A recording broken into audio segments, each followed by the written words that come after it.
지난달에 친한 친구의 결혼식에 다녀왔어요. 제 주변에는 어린 나이에 결혼한 지인과 친구들이 많았기 때문에 아무렇지도 않을 거라고 생각했는데 생각보다 느낌이 싱숭생숭하더라고요. 아, 자, 이렇게 가까운 사람들이 결혼하는 모습을 보니 저도 궁금해지더라고요. 나는, 남은 내 친구들은 어떤 사람과 결혼을 할 것인지에 대해서 말이죠. 그렇게 발견하게 되었습니다.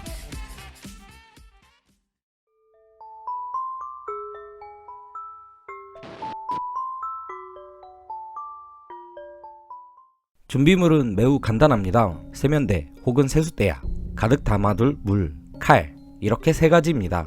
밤 12시에 세면대 혹은 세숫대야에 물을 가득 받아두고 입에 칼을 물고 있으면 물에 비치는 미래의 배우자의 모습이 보일 것입니다. 이때 실수로 칼을 물에 빠뜨린다면 미래의 배우자의 이마에 칼로 상처를 낸 것처럼 흉터가 생기거나 입이 찢어질 수도, 심하면 죽음에 이를 수도 있다고 합니다. 다른 방법도 있습니다.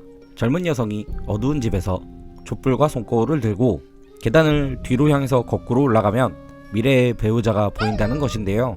여기서 간혹 거울에 해골이나 사신이 비칠 때도 있는데 이 부분은 결혼하기 전에 누군가 하나가 죽어 맺어지지 못한다는 뜻이라고 하죠. 어때요? 생각보다 시시하죠? 하는 방법도 간단한데 무서울 만한 부작용도 없으니 말이에요. 하지만 이 괴담의 시작점을 들으신다면 조금 생각이 바뀌실 겁니다. 본론으로 들어갑니다.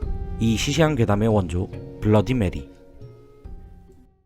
유럽에서 시작된 이 블러디 메리라는 이름의 괴담은 거울에 비치는 귀신의 이름에서 유래가 되었습니다. 밤 12시 이후에 혼자 거울이 있는 방이나 화장실에 들어가 불을 다 꺼놓고 눈을 감은 채로 블러디 메리 라고 3번 반복해서 말한 후 다시 눈을 떠서 거울을 보면 메리의 형상이 거울에 비치게 되는데, 거울에 비친 메리에게 자신의 미래의 배우자에 대해 묻는다던가 올 한 해의 운세 등 미래에 관한 것들에 대해 물어보면 메리는 그에 대해 답변을 해준다고 전해집니다. 그런데 이 블러디 메리가 무서운 이유는 여기에 있습니다.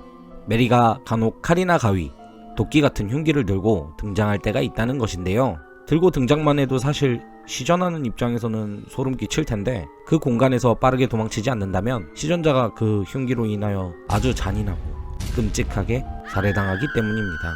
조심하십시오. 가볍게 생각했다간.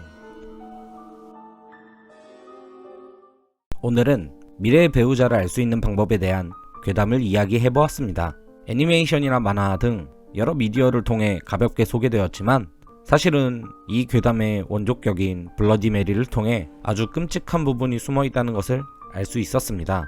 고정 댓글에 블러디 메리에 대한 이야기를 조금 더 작성할 테니 재미있게 읽어주시길 바라며 오늘의 도시괴담 여기까지 이야기해보도록 하겠습니다. 샤니였습니다.